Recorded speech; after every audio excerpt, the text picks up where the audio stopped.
Okay, we are on the Wounds of God, chapter 3, which is entitled Keeping Faith. Therese had finally been enlisted to help with the Sunday school. Mrs. Crabtree had been trying for a long time to persuade her, and in the end, she had given in. She sat in our kitchen on Saturday morning with her feet up on a stool, the table strewn with papers, preparing a lesson for the 7 to 10-year-olds on the theme of friendship. When I came in to make myself a cup of coffee, she was talking about it to Mother, who was sitting in the easy chair, topping and tailing gooseberries for dinner. And what did they say? Mother was asking as I came in.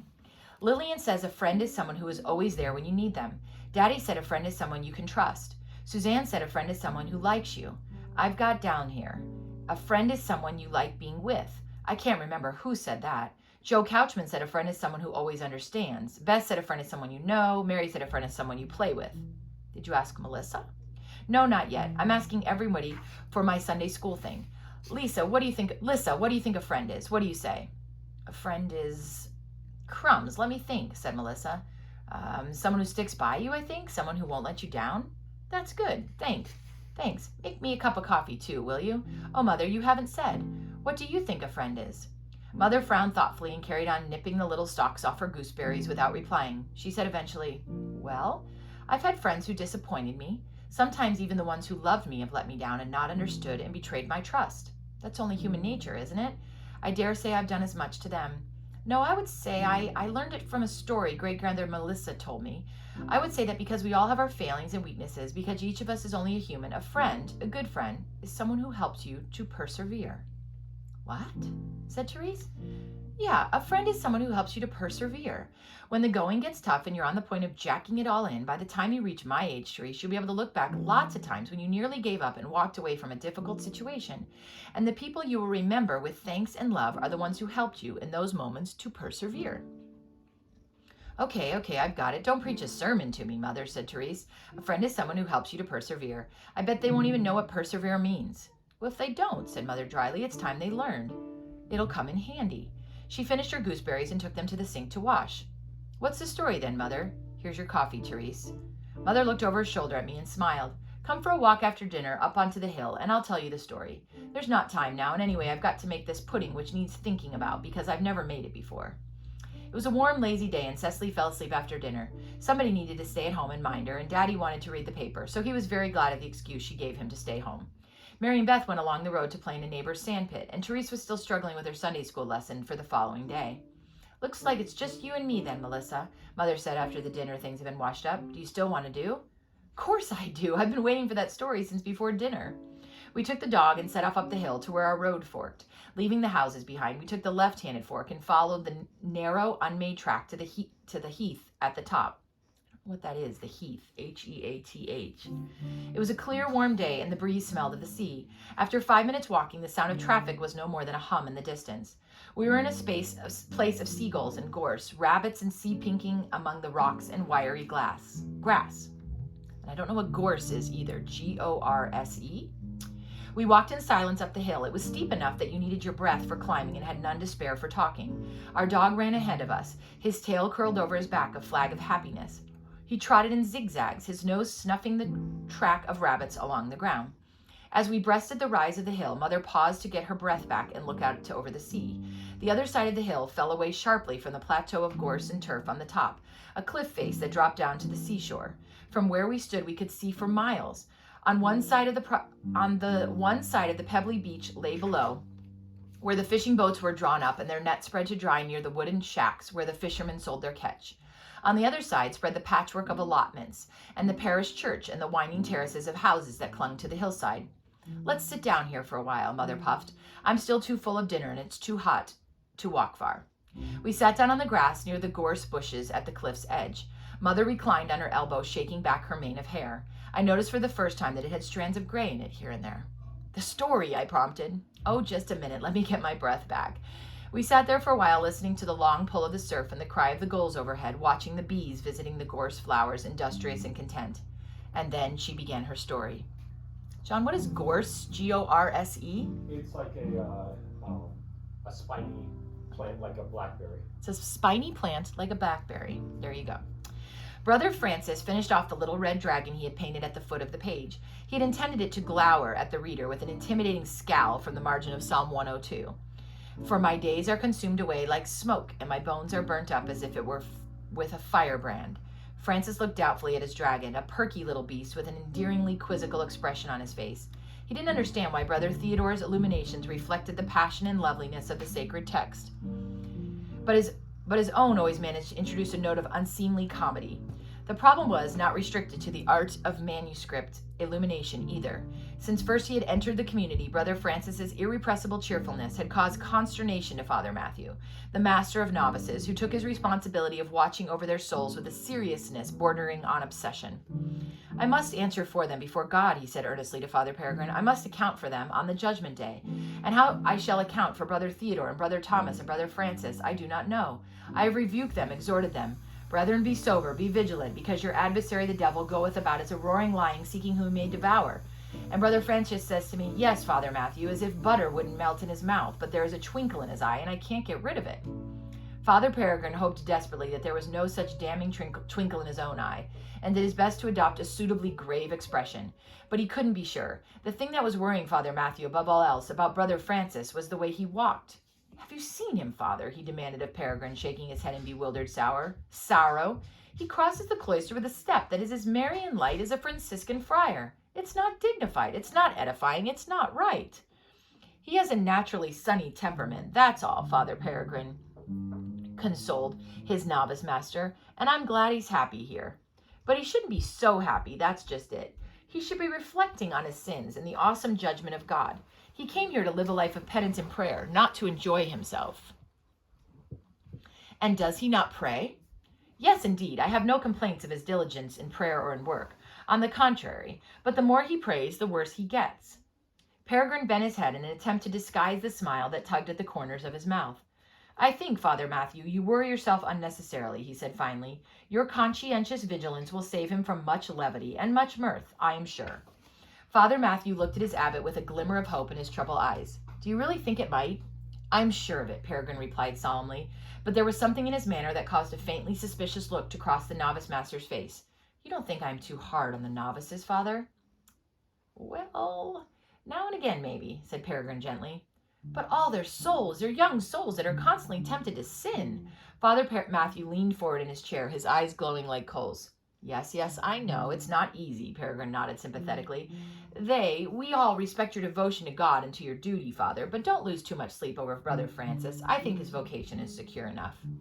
Francis, who had no wish to cause offense to anyone, did his best to comply with Father Matthew's attempts to mold and discipline his character, and struggled to adopt an air of appropriately sober monastic recollection. The effect was more that of adding an easy urbanity to the original impish good humor, a sort of charming serenity which Father Matthew could never be sure was an improvement or the reverse.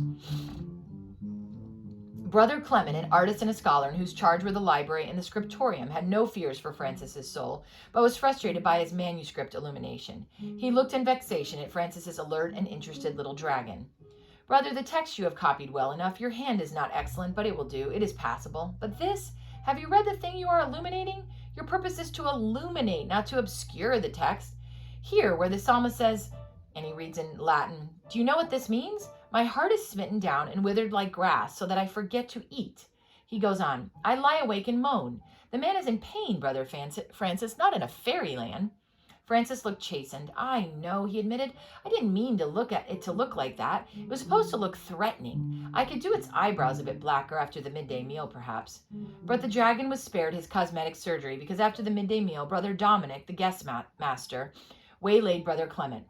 Brother, I wondered if you could spare me a pair of hands from the scriptorium for the guest house. We're almost rushed off our feet there, what with Brother Stephen laid up sick and a great party of folk that just arrived today. Brother Clement's eyes brightened. I'll send you Brother Francis directly, he replied.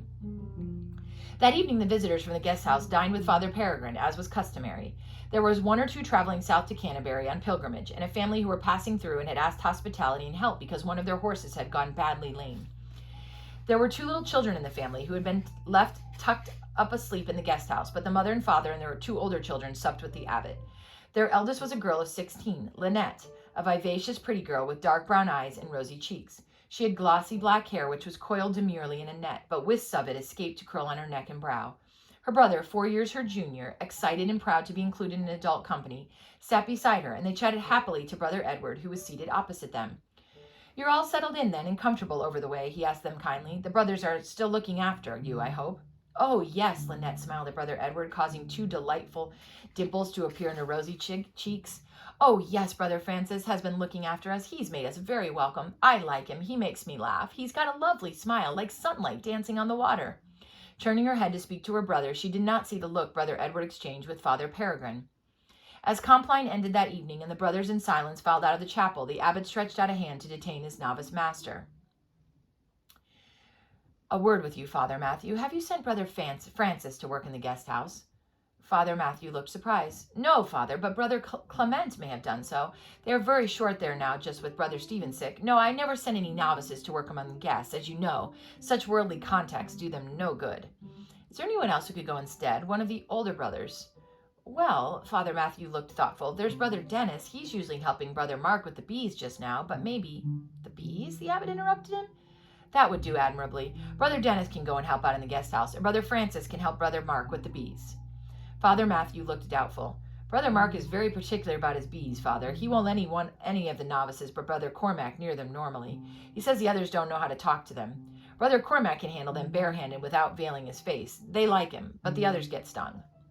"Send Brother Francis to help with the bees," said the abbot firmly. "It would do no bad thing to have his glory veiled for a few days. If Brother Mark has any objections, he can bring them to me." So after their studies in the novitiate the next morning, Brother Francis walked along as far as the vegetable garden with Brother Tom.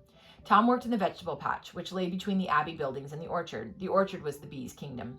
"The bees?" said Tom in surprise. "Brother Mark won't want you near his bees." "No, I know," Francis replied. "I don't understand it either. It was only yesterday they sent me down to the guest house, and I was enjoying that. I hear there's a beautiful girl staying there. She took quite a shine to me, too." There was a silence. "What's her name?" asked Brother Tom casually. "Lynette." "She's—" "Oh, no, Tom, no. Put it out of your mind. There now, go and recite the Psalms at the cabbages and forget I said it." Tom grinned at him. Try your charms on the bees, then, Brother Cormac. Brother Cormac said to tell you they like the 23rd Psalm and Gaelic love songs." He went into the great sun trap where the vegetables grew, protected from the wind on 3 sides by stone walls, and on the 4th by the lavender hedge which grew alongside the path to the infirmary. "Lynette," he murmured to himself. "That's a pretty name, hey-ho.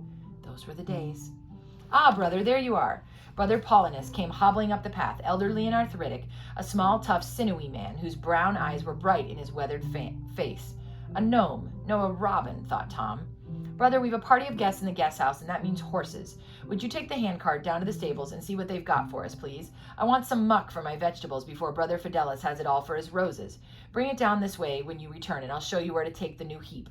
That's a good lad." 5 minutes later, Brother Tom stood in the stable doorway, entranced by the sight of the loveliest girl he'd ever seen, crooning a song to her lame horse, stroking his ears, playing with its mane. "By all that's holy," he breathed, "I never thought I'd wish I was a horse." "Oh, brother, you made me jump." Lynette looked up at him. "What did you say?" Tom shook his head and smiled at her. "Saying my prayers," he said. There was a pause, and Lynette shyly dropped her gaze. "My horse is lame," she said. "She caught her foot in a rabbit hole on the moor. It hurts her, I think." "Let me have a look," said Tom. "I used to care for the horses on the farm where I was brought up. Oh, yes, they've poulticed it and bound it right. Not too bad a sprain, I should think, but it's swollen, and I expect it—" He looked up at her. "Aches." He released the horse's leg. "Have you come far?" "We were returning to Chester," she said. "We've been visiting with my auntie. It's a shame Blanchefleur went lame, but I'm glad we came here. Everyone's been so kind and friendly. Mother says I'll have to ride pillion with Father and leave Blanchefleur here if she's not fit to ride in a day or two. Uncle would come for her and keep her till he comes down our way. What do you think?" 2 days, said Tom. 2 days? I should ask your mother to make it 3. We might well have got somewhere by then. 2 days seems a very short time. He looked at her over the mare's back, his fingers absently fondling the coarse hair of her mane, when Lynette's hand caressing the beast's neck touched his hand. The contact went through Tom's whole body like an electric shock. They both withdrew their hands, and Lynette blushed, and Tom stepped backwards. "I should go," he said. "I should go. I ought to be doing my work." "Where do you work?" Lynette inquired with a smile, dimpling her cheeks enchantingly, looking up at him through the sweep of black lashes that fringed her dewy bright eyes. Tom stared at her. "I work," he said slowly, "in the vegetable garden." Inside his heart was saying, yes, oh yes, come and find me. I cannot come to you. Come and find me. Forgive me, God. I haven't promised for life. Not yet, no. But I've taken my first vows. I shouldn't be doing this. Forgive me, my God. Oh, but you're beautiful. Brother Thomas, Brother Paulinus. Sorry, let me say that again. Brother Thomas. Brother Paulinus' voice was calling from the stable yard. Brother Thomas, have you not got that muck loaded yet? Coming, Tom called over his shoulder. He looked back at Lynette. He tried to smile but couldn't. Goodbye, he whispered. 3 days if you can, for the mayor. Goodbye, Father Thomas, she smiled. And he was gone. And that's the end of part 1 from Keeping Faith, which is chapter 3.